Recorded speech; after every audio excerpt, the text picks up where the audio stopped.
welcome to the Sip and Stitch podcast. My name is Brittany and I am coming to you from Houston, Texas. This is episode 6 of the podcast, and in case you were just now tuning in, this is a podcast mostly about knitting and my adventures as a beginner knitter. So, new viewers, welcome. Thank you for joining me today, and old viewers, or not old viewers, but returning viewers, thank you very much for coming back and spending a little bit of time with me. Yeah, so let's go ahead and get on with the show. First, before I forget, because I always forget if I don't say it at the beginning, where all you can find me on the internet. I am on both Ravelry and Instagram as dflyb. And on Ravelry, we have a group for the podcast. It is Sip and Stitch Podcast. And I'm also on Twitter as Sip and Stitch Knitter. I don't really tweet that much, but I'm on there. And show notes can be found at sipandstitchknit.blogspot.com. So, there we go.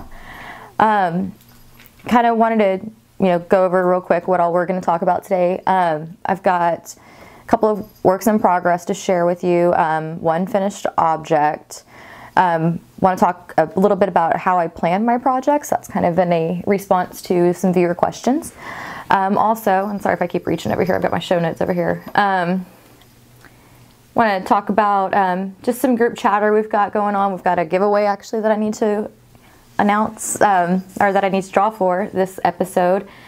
And then in response to quite a few questions, I am actually going to try and insert a segment at the end of this episode, and it might end up being a recurring segment about my roller derby experience, because I keep getting quite a few questions about it and everybody seems to be pretty interested, so I figured I'd talk a little bit more about that this episode. So let's go ahead and get on with the program, and I will start off with works in progress. All right, moving straight into works in progress. I have 3 to share with you today. 2 of them are very similar, but very excited that I'm working on them. And they're actually 3 brand new works in progress. I haven't shared these at all yet because I just started casting them on in the last week or so. And yeah, so pretty excited about them.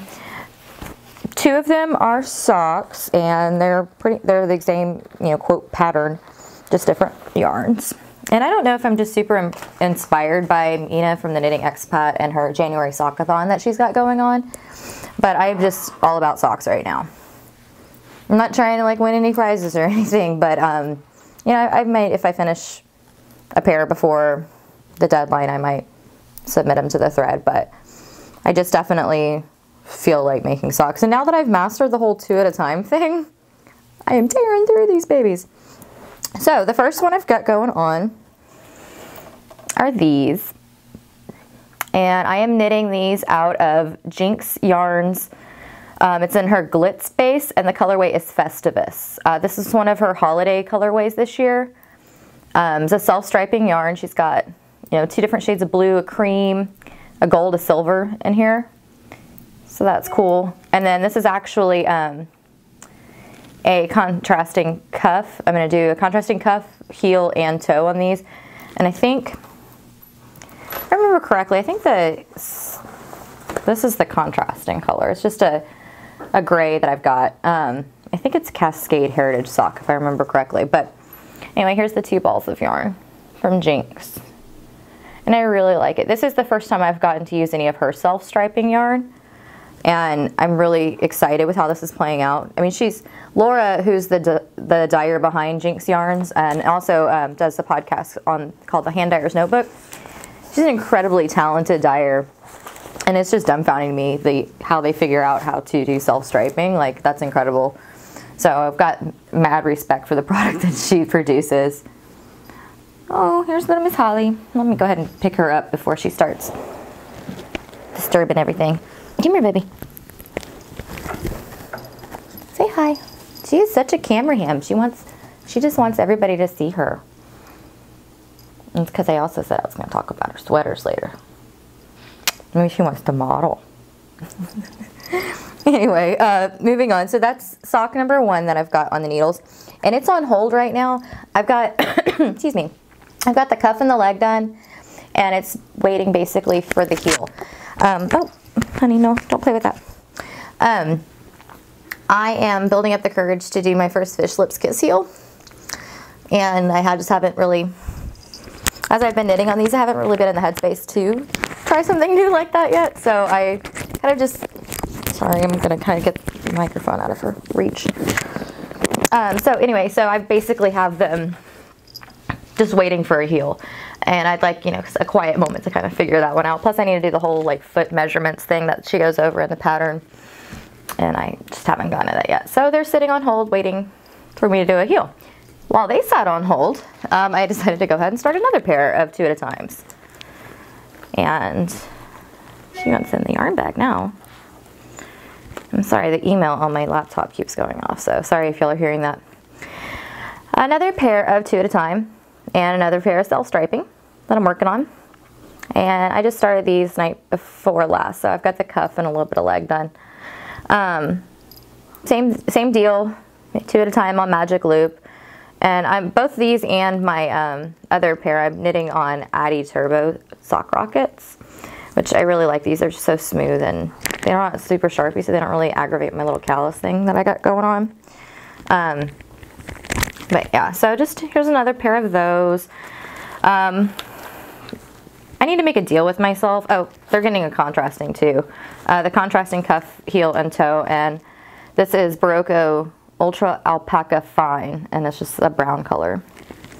I'm making a deal with myself that when I get to where this one should get the heel, then I'm going to figure out Fish Lips Kiss heel and go ahead and put them in. So probably by the next time I cast, I should hopefully have a heel done, because I would love to share my experience with Fish Lips Kiss, because it gets so many great reviews that I just really need to learn it, and everybody loves the end product on these, so I'm really looking forward to using it for the first time, so we shall see. I've talked about it before, I'm not a really big fan of the short row heel. I don't like all the gappies and stuff, so I'm really hoping that this kind of solves the problem.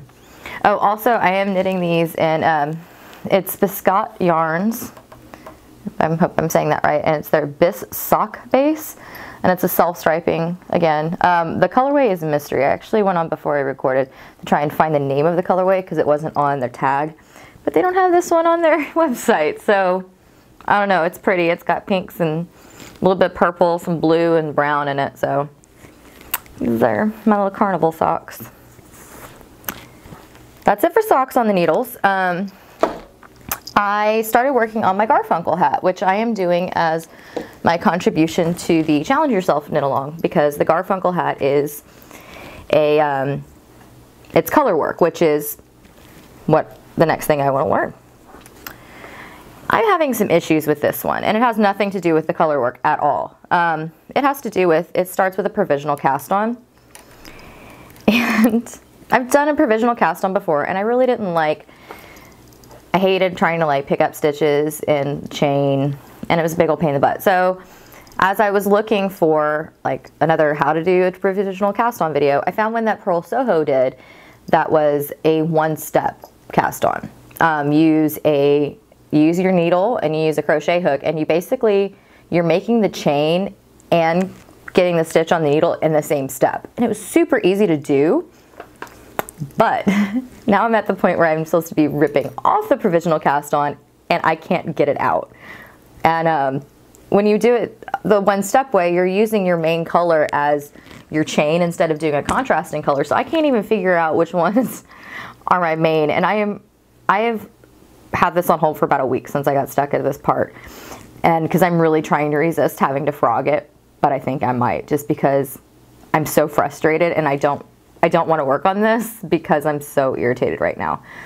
But anyway, this is what I've got so far. And the idea here is actually the blue is supposed to fold up inside of the white, and then the provisional, you kind of, makes it kind of self-lining, and this is the brim of the hat. So the provisional, you start to kind of knit them together to brim it, and then you'll build the hat from here. Yeah, I'm at a loss. So any advice I would gladly accept. Like you can see right here, this is like what I've been able to pick up from the provisional so far, and it's just not going well at all. So any advice that you've got so far, but I really have a strong feeling that I'm going to be frogging this. And frogging it and starting over again. I really want to make this hat. So I'm just going to have to do like the old-fashioned provisional cast-on method, which I really don't want to, but it is what it is on that one. So anyway, that's what we've got going on with Garfunkel. And I'll make sure there's a picture here so you can see what it's supposed to look like instead of a big old hot mess of what mine is looking like. But yeah, so this is my main contribution to the Challenge Yourself knit along that we've got going on. The idea is if I finish this in time, I really have another color work thing that I want to do for that knit along, but I gotta finish this first, and I'm a little frustrated. So I was going back and forth with Melissa from the Spicy Homemaker podcast, and she said something that she, you know, just really likes how I'm constantly trying to increase my knitting abilities. And I was like, yes, but I'm really ticked off at this hat right now. I want to increase my knitting abilities, but I keep running into things that are just like frustrating me. And so I put them aside and I just kind of get angry about it and work on something that's, you know, easy and popcornish, like, you know, the socks that I've got now 2 pairs on the needles because I don't really have to think about it when I'm making these. But yeah, it's whatever. I haven't done any work on my Hogwarts scarf that I'm making as like a team scarf for my cousin-in-law, or my featherweight cardigan. The Hogwarts scarf just because it's boring. It's straight stockinette for like 7 feet. I'm not even joking. It's a huge scarf. It's just boring, so I haven't really wanted to mess with it. And then the featherweight cardigan, it has, I mean, it's knit flat, so it's knit back and forth, and it's stockinette. So I hate purling. It's what I don't purl as fast as I knit, and I just can't. I don't know. I'm doing something. I'm making it more complicated than it really is. So I'm just not inspired to work on it, which sucks because I really want to finish it. But yeah, I haven't done anything on my featherweight in 2 weeks now. So I need to make a goal that before the next podcast, I'm going to pick it up. Maybe I have a little road trip this weekend, so maybe I'll take it with me. We'll see.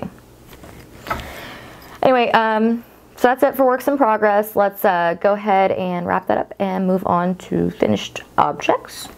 So, finished objects. All right, for finished objects, I have one. And I don't have it here to show you because it quickly went to its forever home once I got it off the needles. I finished my very first pair of 2 at a time socks, my first pair that I used a self-striping yarn, and my first pair that I did a contrasting heel and toe. They were a gift for my cousin. So I took them off the needles, I think like Wednesday, and we were going out Friday night. So I quickly blocked them, wove in the ends, and had them ready to go Friday to give to her. So they're gone. I will go ahead and insert a picture here of them because I did manage to take a snap to send to her the night that I finished them. So I could be like, hey, look what I did. So I'll go ahead and put in a picture here so you can see how they turned out. Overall, I'm pretty happy with them. I will say that I don't really like... I did just a typical heel flap gusset, and this was kind of the reasoning behind why I decided I really wanted to learn the fish lips kiss heel. Because I just don't, I don't know, the heel flap and gusset, it's not hard at all, and that's, excuse me, that's how you learn to knit socks, is by that method for the most part. And I wasn't happy with the final product. It seemed so bunchy around the gusset area and all the decreases, and yeah.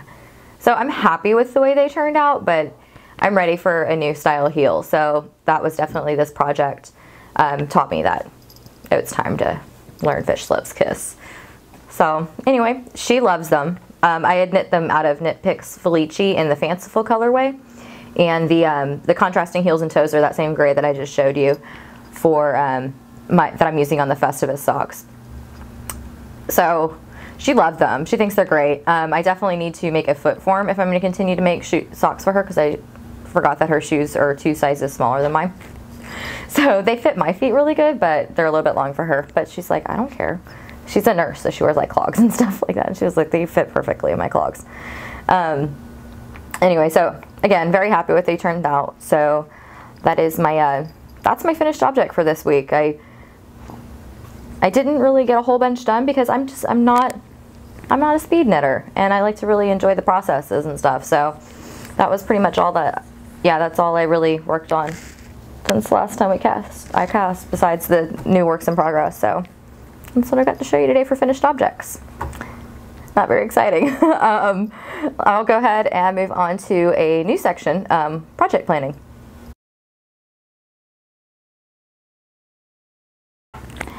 All right, I am going to do kind of an experimental section here, see how it goes.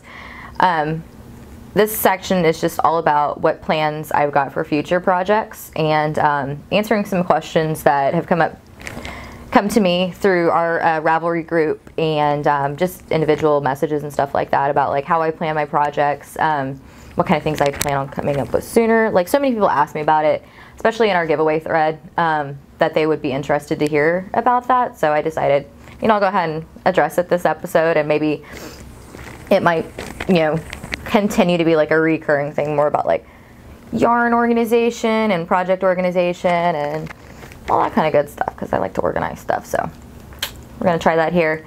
And if I keep looking over here, again, this is where my show notes are, so I feel awful. I keep like looking off to the side, but got my show notes of my laptop over here today.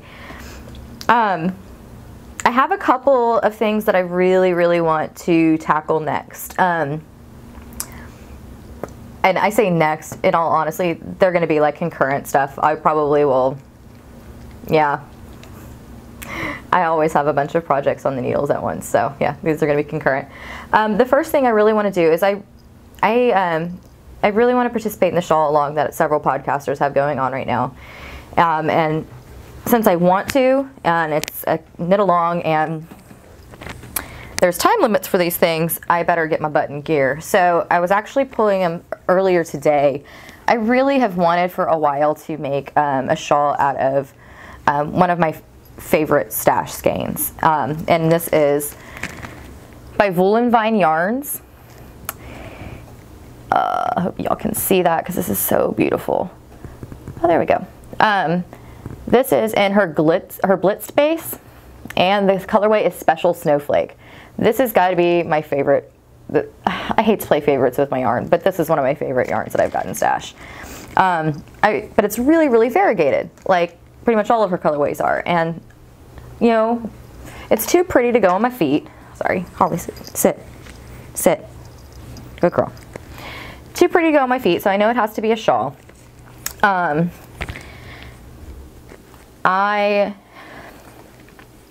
So I've been looking for patterns for a shawl using one skein of fingering weight yarn that will play well with highly variegated yarns. And I think I found one. I believe it was Jenny at Tiny Paper Foxes had been working on the Bonbon shawl by Fluffy Fibers. And I was really pleased with how that turned out. I thought it was a really cute shawl, so I actually went to the pattern page on Ravelry, and she notes that, Isabel with Fluffy Fibers notes that it's actually meant, it's a good pattern for these highly variegated yarns. And it's real simple stitch patterns, and it will play up variegated well. So I'm pretty, like 99.9% sure that I'm going to cast this on to be the Bonbon shawl soon. So that's what's coming up on that. And I have another shawl I want to make. I really liked Mina from the Knitting Expat. Just came out with a new pattern called the Across the Pond shawl, and I'm sure y'all have all seen it. Several other podcasters did test knit for Mina on this, and I just really liked the end product. It looked like something I could really do, so I decided that I want to make that as well. So I'm not sure if these are going to be worked concurrently, but you know, in all likelihood, probably. And I stash dove because one of my knitting goals for this year is to knit up my stash. So all of my new projects are coming from stash. I'm so excited. I stash dove to find the yarn I wanted to make with it. And if you look at the pattern, and I'm going to try and remember to insert a picture here, she's got the main body of the shawl is in one color, and then she's got a contrasting color for the laced edging. So the main body I'm gonna do in this, and this is yet another Woolen Vine yarn, and this is in her Halo Alpaca base, and the colorway is Myth, which it's got all these really pretty blues in it, which is gorgeous. And then for the contrasting lace, I have this gray Anzula that I just frogged out of a pair of socks that have been hibernating for a while. So yeah, I think these go really good together. And I love blues. Obviously, you see I end up with a lot of blues and stuff. So I think these are gonna be really pretty. So that's another shawl that I've got working. Both of those shawl patterns are paid for, so as I'm working on it, I'm not gonna give away too much information on exactly how they're knit, but yeah, I will probably be buying those soon and casting them on. I had been gifted with a shawl pattern book by an ebook from one of the viewers, and I went into it today actually looking at which ones I wanted to do, because I really know I wanted to do a shawl, and they've all got this really pretty color work. So hey, color work, it seems to be my thing now, and I don't have the yarn and stash to do any of them, and that makes me really sad. So I think I might make those like a goal. There's one in particular that I really, really want to do soon, and I think once I get like a good portion of my stash knocked down, I'm gonna let myself buy the yarn to make that particular shawl. So stay tuned for that. Other projects that I want to work on is I mentioned that when I finish with the Garfunkel hat, I plan on casting on the Valley Green Inn cowl. This is a pattern by Oval, and I bought actually the kit from Oval to make the pattern. I showed it off last episode, and I didn't bring it over here with me today to show y'all, but that is going to be my next thing, and it's got like color blocking and stuff like that on it that will be really, really pretty, and it kind of goes into the whole challenge myself thing. So definitely looking forward to that. And yeah, so those are the three like big ones that I'm getting ready to cast on, because I can't have too many things on the needles apparently. I mean, I have a ton of needles, so hey, might as well keep them all in good use. But yeah, those are the three main things. I also have, because I'm doing a lot of makeup from Christmas knitting, I showed y'all last episode some yarn that I had frogged that was, it was a Malabrigo lace pink one and a cream DK weight from Cascade, I believe, that I'm holding together to make kind of a marl look, and I'm going to cast that on as my cheeky-ish hat. So the pattern that I kind of adapted, the cheeky hat pattern, into my recipe for a slouchy hat, I'm going to make that with those two yarns. So I should be casting that on soon. And then also, that's for one of my Christmas makeups. And then also my sister has requested a beanie, so I need to get working on that. So I figure if I have enough projects that are for me, plus making up my Christmas knitting, then that'll keep me happy and keep me motivated to working on things. So yeah, that's those projects that I've got upcoming. Yeah, I got a lot of questions about like how I plan my projects, and in all honesty, I get really startitis a lot. I mean, obviously, you probably just figured that out from the last 5 minutes of me talking. I will get to where, like, I'm kind of looking, or I'm watching a podcast or something, and I'm like, oh my god, I want to make that. I'm going to start it right now. And used to be, I would run immediately to the yarn store and go buy the yarn for it. But because I'm trying, you know, I'm working with a budget, and I'm trying to knit my stash, I am not going to the yarn store, but I'm going into my stash to see what I've got, to see if I can make it. I get inspired a lot by watching other podcasters and seeing what they're making. I also, you know, I might be thinking, hey, I kind of want to make a hat. So I'll search through Ravelry and see, hey, what hat patterns are inspiring to me. Or I will have bought a pretty skein of yarn and I say, I want to make something with this. And I, you know, will go onto the Ravelry advanced pattern search and go, okay, I have this much sport weight, maybe a hat. What can I make? And then I kind of go from there. I'll admit I use free patterns most of the time. I just started using paid for patterns in the last couple of months. I don't mind using paid for patterns, but I definitely, you know, tried as much as possible to stick to a good budget, just because I'm single and it's just me, so I need to pay attention to my budget. So yeah, I'll go through, you know, the Ravelry pattern database, kind of find things that way. But yeah, mostly I get inspiration from other podcasters. Like I said, the Across the Pond shawl, I saw when Mina originally made hers, and then all the test knitters. That's just been really inspiring me. And then the Bon Bon shawl. I have been looking and thinking about that I wanted to make yarn, or make a shawl with this particular yarn. And when Jenny showed off hers, I was like, huh, that might work. So, in all honesty, I plan my projects mostly just from being inspired by other podcasters. And yeah, I always have something that a particular type of object or a technique or something that I want to work on. So I will pull up those particular attributes and kind of search through there. But for the most part, yeah, it's podcasters and stuff like that. So hope that answers your question. Again, this is probably not going to be something I talk about every episode, but kind of working this in the lines of like organization and stuff like that, I think will probably be something recurring. So let me know what you think. Let's go ahead and finish up that section and move on to group chatter. Probably one of the things that most of y'all are here for, because we've got a giveaway. So I will go ahead and move away from project planning and start up on group chatter.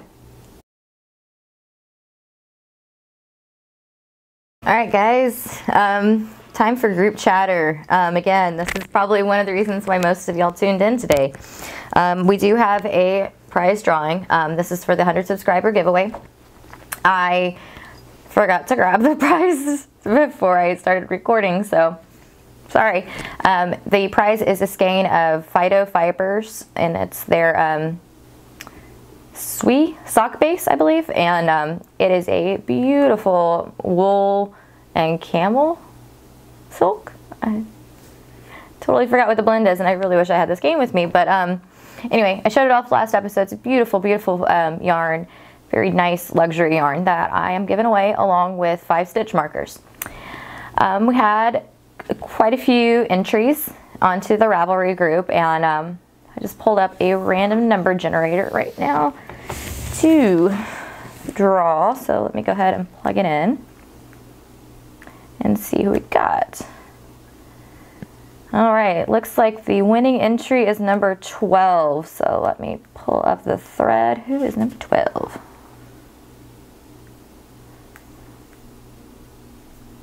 Okay, good, I didn't put mine in there. I wanted to double check that I didn't count me. Entry number 12 is by Amanda May 83. Oh, hey Amanda. We've talked quite a bit in other different avenues. So, yeah, so Amanda, get in contact with me. Shoot me a message over on Ravelry and send me your address, and I will get that in the mail to you. Congratulations. Let's go ahead and move on. Oh, where's my show notes? There's a kid in the hallway of my apartment complex making some funny noises. Okay, other thing we've got going on in the group right now is the Challenge Yourself knit along. And this knit along runs until the end of February, I believe is what I said. Excuse me. And the idea behind it is pick a technique, a type of item, something like that that challenges you. The idea of knitting a sock might challenge you. The idea of knitting a sweater might challenge you. Pick it up, do it. I'm working on color work. We've had one person, they said they were going to do a sock, but I think they changed their mind. Another one was trying mosaic knitting. We've got someone working on a sweater, I believe. Just a whole bunch of different things. So, and it's definitely one of those types of knit-alongs where there's plenty of opportunity to double dip. Like if knitting a shawl is challenging to you for whatever reason. Well, actually, the person that's doing the mosaic knitting, I believe, is knitting a shawl. So she has the potential to double dip with the shawl knit-along. Lot of open room in there. So pop in. We're going to have a prize for finished objects. And I'm so sorry if y'all can hear that kid screaming. Like, there's nothing wrong with it, I am sure, or wrong with the child. I say the child. Can you tell I don't have kids? There's nothing wrong with the kid. I think she's playing. But anyway, sorry if y'all can hear that. It's really distracting me. Where was I? Oh yeah, so we're gonna have two, there's gonna be 2 opportunities to win something. Finished objects, I'm gonna draw a random finished object and then draw a random number from the chatter thread. And I'm doing it this way because I'm really encouraging back and forth. I really want people to be able to post like where they're having a challenge. Like I was talking about the Garfunkel hat. I'm having an issue with the provisional cast on. I really want y'all to be able to post and get feedback from more experienced knitters. So definitely interact. Kind of the idea behind that.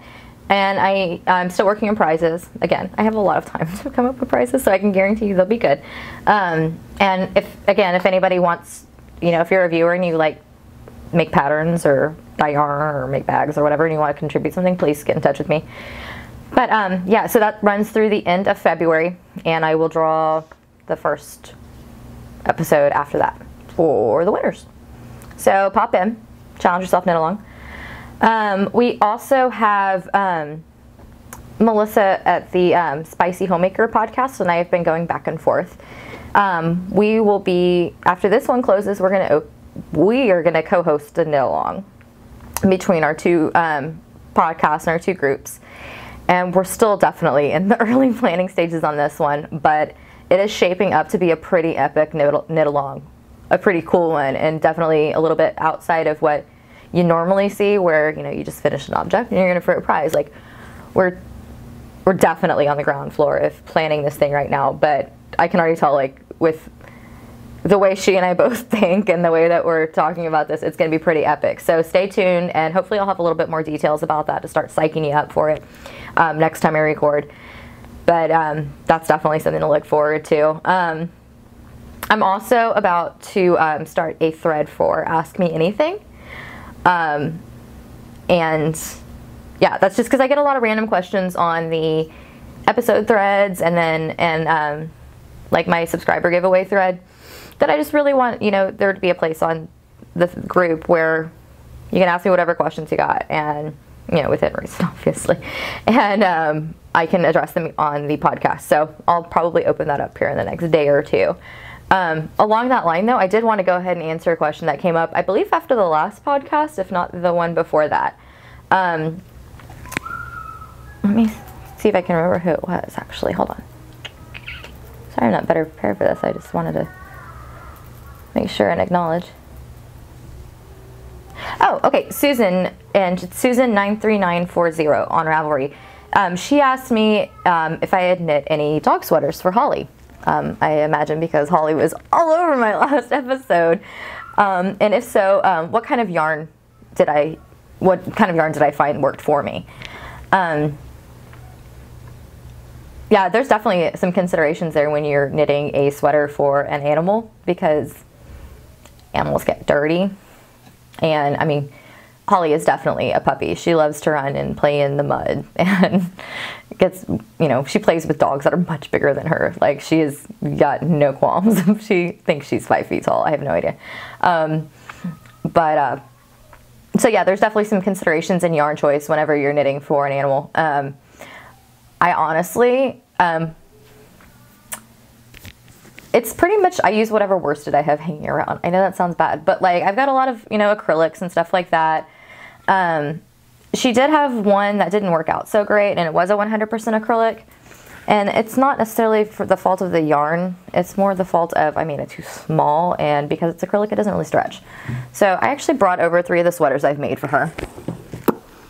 Grab them. She's sitting in my lap right now, so she's not very happy that I'm reaching. Anyway, so here's 3 of the sweaters that they're actually the only 3 I've made her so far, because I've only had her since August, and it just started barely getting cold. This is the one she wears the most, and this is the one that is, in my opinion, the ugliest, but it fits her. It's comfortable to her. Like, it doesn't really bother her at all, so yeah. I freeformed this pattern, and that's why it's ugly, because I did way too many chest increases. So when she has it on, she's got like this little bulge. One of my friends said, "You highly overestimated your dog's cup size," so I thought that was pretty funny. Anyway, I made this one, and I can't even remember I think this is actually an Aran weight, but it's a blend of this is how spoiled my dog is, it's a blend that has cashmere in it. And it's just really super comfortable to her. It doesn't irritate her. She really enjoys it a lot, and it stands up to her level of activity. So this is one, and again, she wears this one the most. This is the one I had some problems with just because I made it too dang small, and I didn't do a stretchy bind off, so it's not very comfortable for her. But this was her Thanksgiving one, and this one is made out of 100% acrylic.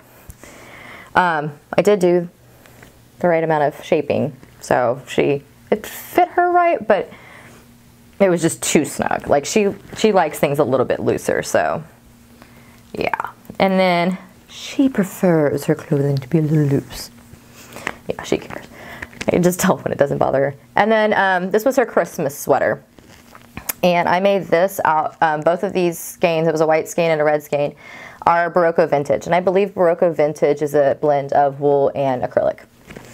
So she likes this one quite a bit too. It's a little bit longer, but I made it to where the neck folds over. So it's a little bit longer.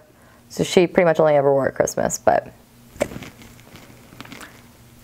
So yeah, I enjoy making sweaters for Holly. Again, I don't really have a pattern that I use. I kind of freeform it. I used a little bit of the Juno jumper pattern and just to figure out like the increases around the chest and stuff like that, but pretty much just go with whatever. I can usually knock one of these out in probably about 4 hours now. Since the first one I made, obviously goofed, but like her Christmas one, I think I made in about 4 hours. So I can knock these out pretty quick now. Yeah. So that's that. Get back to my notes over here. Yep, so that's pretty much it for group chatter. And we will go ahead and move on to another new-ish segment that we're trying out, and that is Adventures in Roller Derby.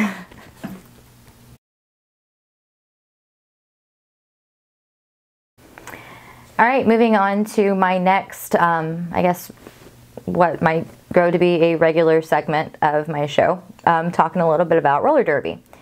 I get a lot of questions about my activities with roller derby via either Ravelry message, Instagram, comments on threads.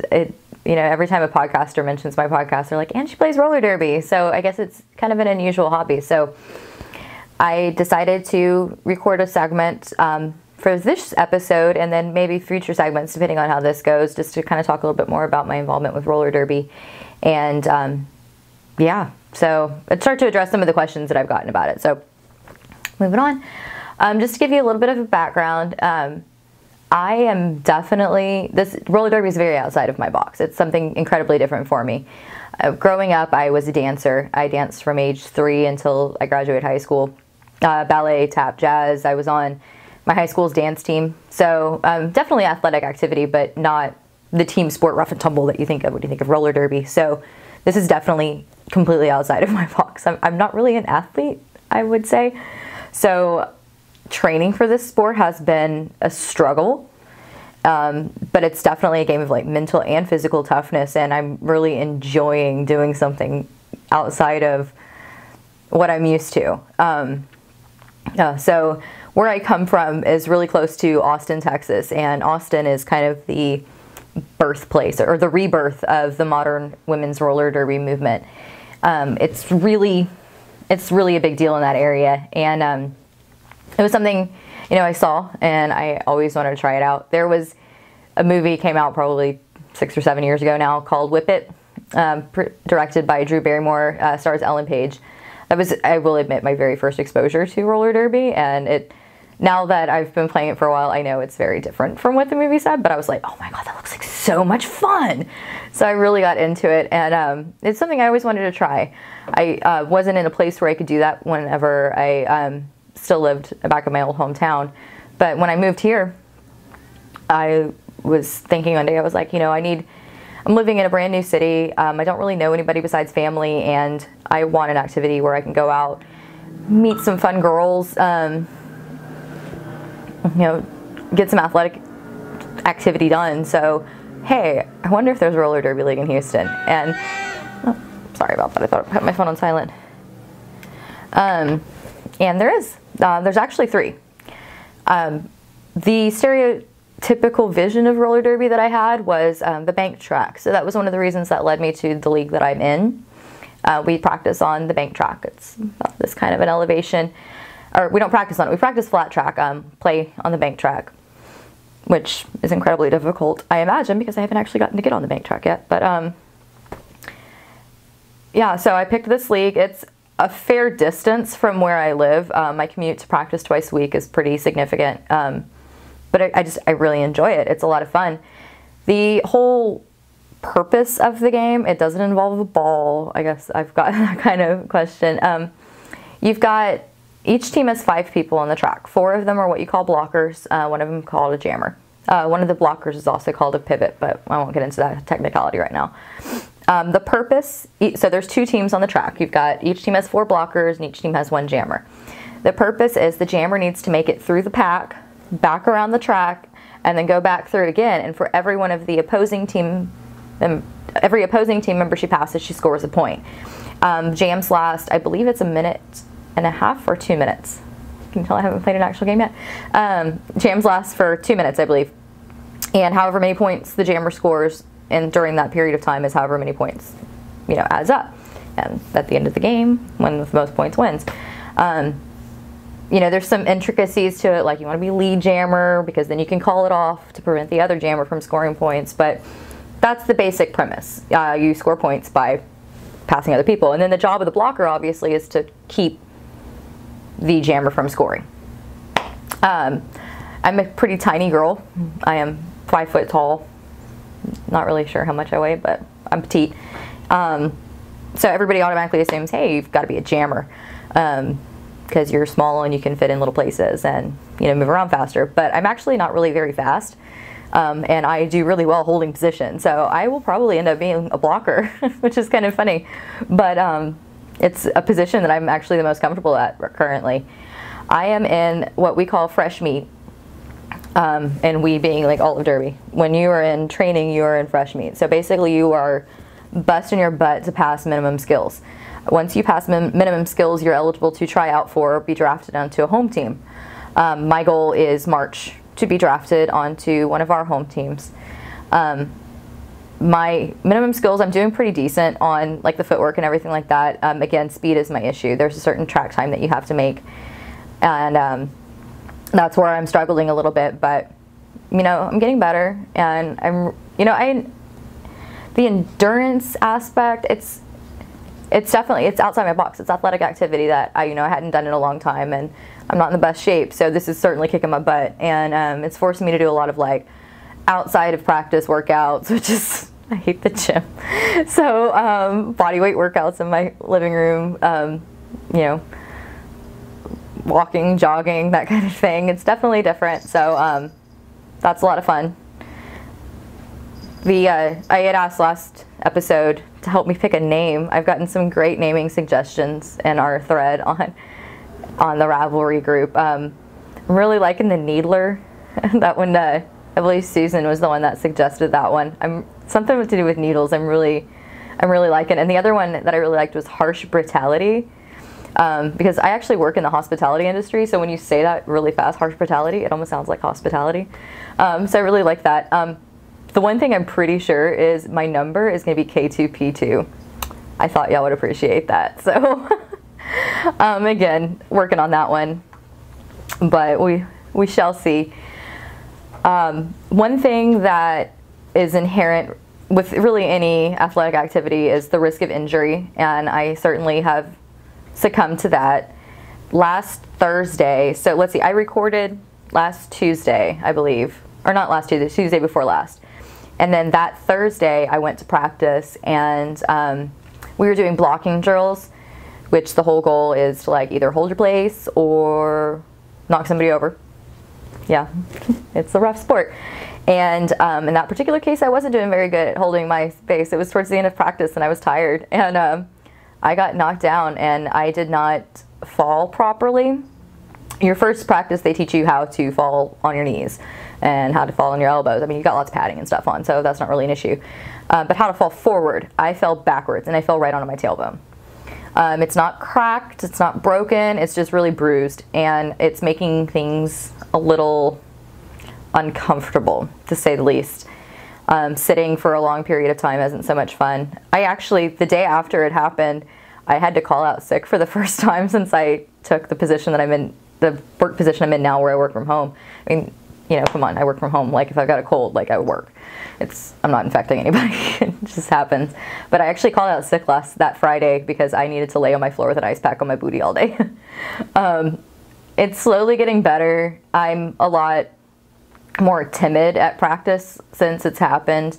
I know a lot of it's mental, that, you know, I need to get back over that fear. And like last night at practice, I got knocked out a lot. Like, I've got some fun new bruises from last night.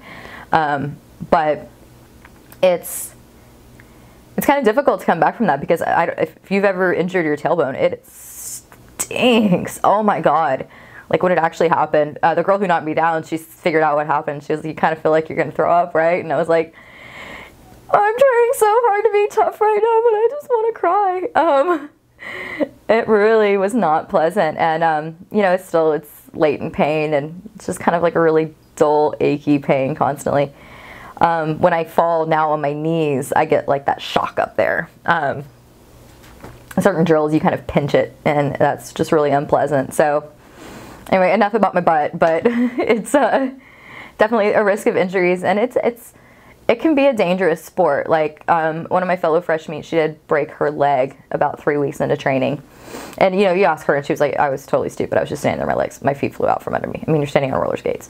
Another girl last week fell and hurt her head pretty bad. And that was actually really scary for all of us at practice. But, you know, it's something that you sign up for, and you understand the inherent risks involved in this kind of a sport. But to me, I also signed up for it because it was something I always wanted to try, and at the particular place I am in my life right now, I really needed to prove to myself that I could do this.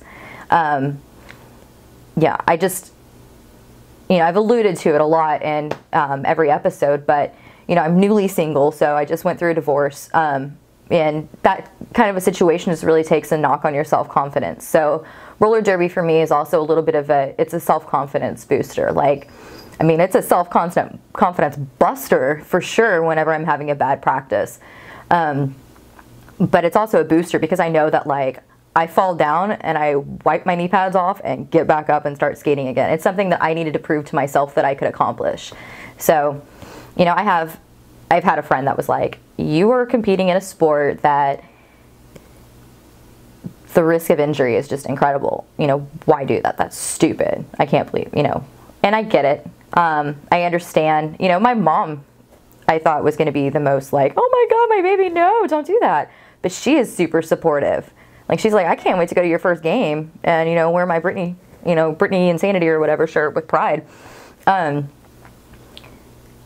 I get it. Like, there's some definite detractors to the sport, and it's got, you know, a certain reputation as the kind of people that play are different. I mean, I think y'all have gotten to know me pretty well in the last, you know, 6 episodes. Like, you understand I'm not knock you out kind of gal, not super punk rocker or anything like that. There's, you know, it's definitely different, but I kind of, it's all to me about a bunch of just, you know, strong women doing an athletic sport, doing an athletic activity. The team aspect of it is incredible. I've made some fantastic friends already in this, and I love it.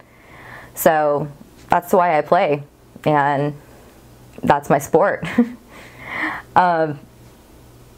Yeah, so that was kind of, you know, how I wanted to address it this episode, just kind of as an overview of why I play the sport, basic foundations, and, you know, just as, you know, things keep going, and I'll probably, you know, I probably won't do this every episode I record, but just interject like kind of an ongoing theme there. So hope you all enjoyed my little chat about roller derby, and let's go ahead and move on to general chatter, and then I will wrap this episode up. It's getting kind of long, so let's go ahead and move on to general chatter.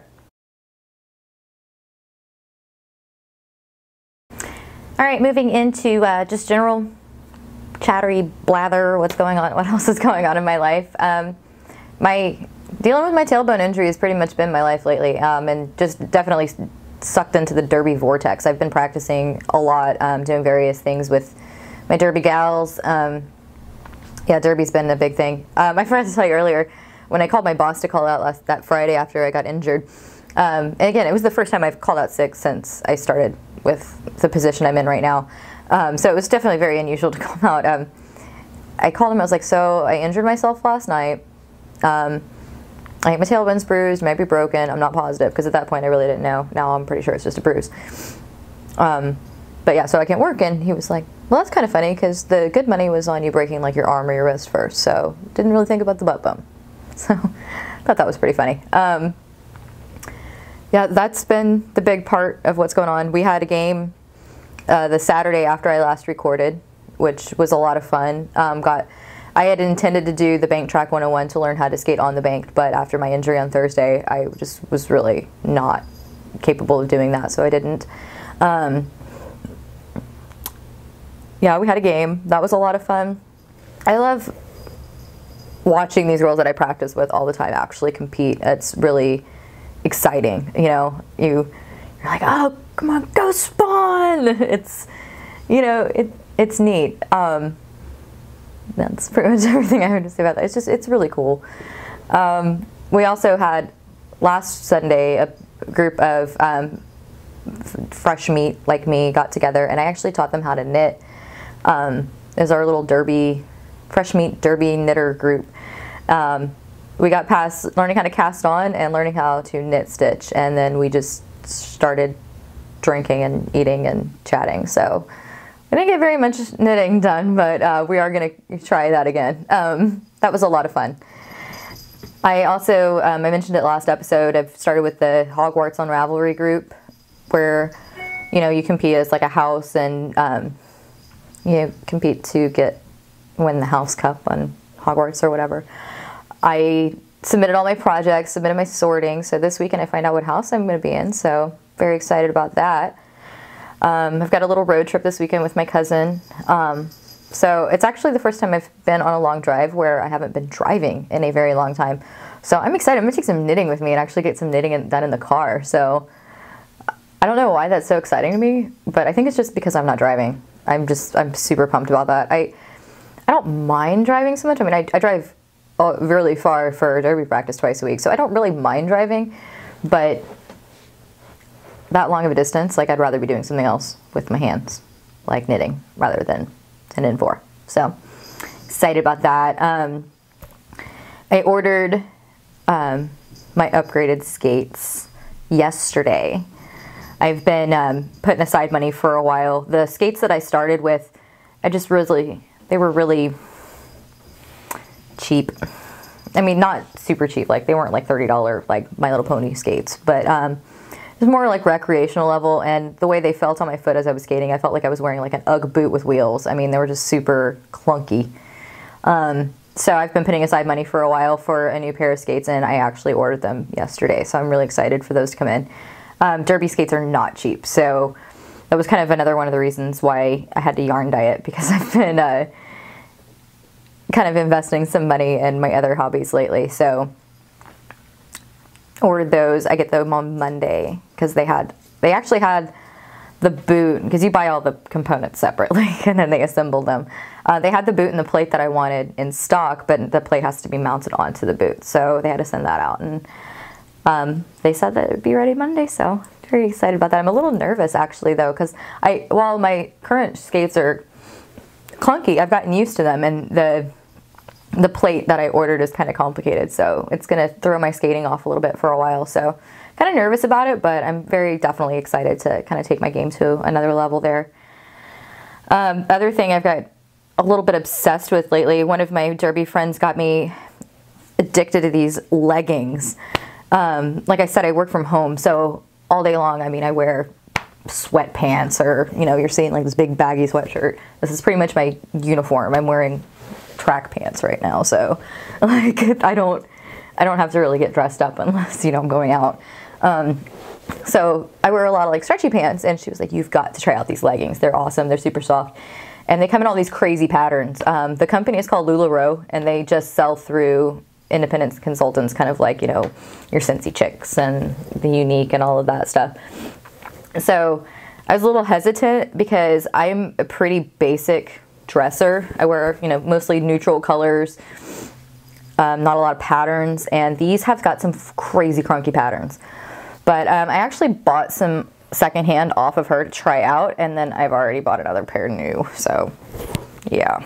But anyway, I wore this outfit over to my mom's house last Sunday, or the Sunday before last, and she was like, those are some crazy freaking leggings. She was like, they're cute, but those are crazy leggings. So bear with me. This crazy pattern. What am I thinking? And then these, I told my friend, I was like, can you find me some that are these colors, but not like super crazy? I need something a little bit more simple. So I just picked up these last night. So they're, can't really see too well, but they kind of got like a splotchy thing. And this is like my signature color. So yeah. Kind of obsessed with leggings right now. And unfortunately, they're not really ones that you can wear to practice. I didn't really think about that. But they don't really breathe like, I mean, they breathe like for normal wear, but not for athletic activity. So I just have a lot of really comfortable leggings to wear around my apartment. Yeah, so that's kind of a rundown of, you know, my just general chatty blatherness. Like nothing, you know, too exciting going on right now. A lot of derby, a lot of holly, a lot of knitting. That's pretty much general. I did want to mention that I put some thought into this, and I'm pretty sure that I'm going to make this a every other week podcast. I don't knit nearly at the speed that some of these other podcasters do, so I don't have much to show y'all every episode, and I want, you know, when I record, I want it to have content, and I want it to be fresh. So yeah, I will probably stick to an every other week format until I feel like I have too much to say and I need to say it every week, so just be prepared for that. It's been 2 weeks since I last recorded, and that was because last week I was like, I don't really have anything to say. So yeah, we're going to be at every other week from now on. So go ahead and sign off. Again, pay attention to the Challenge Yourself Knit Along. Come in, chat with us, come up with a project. I will mention next episode the knit along that Melissa at Spicy Homemaker and I are planning. Amanda May, get in contact with me to claim your 100 subscriber giveaway prize. And yeah, so anyway, thanks for joining me. This did go a little bit longer than I intended to, so thanks for joining me, and I will catch you in a couple weeks. Bye. Have a good night.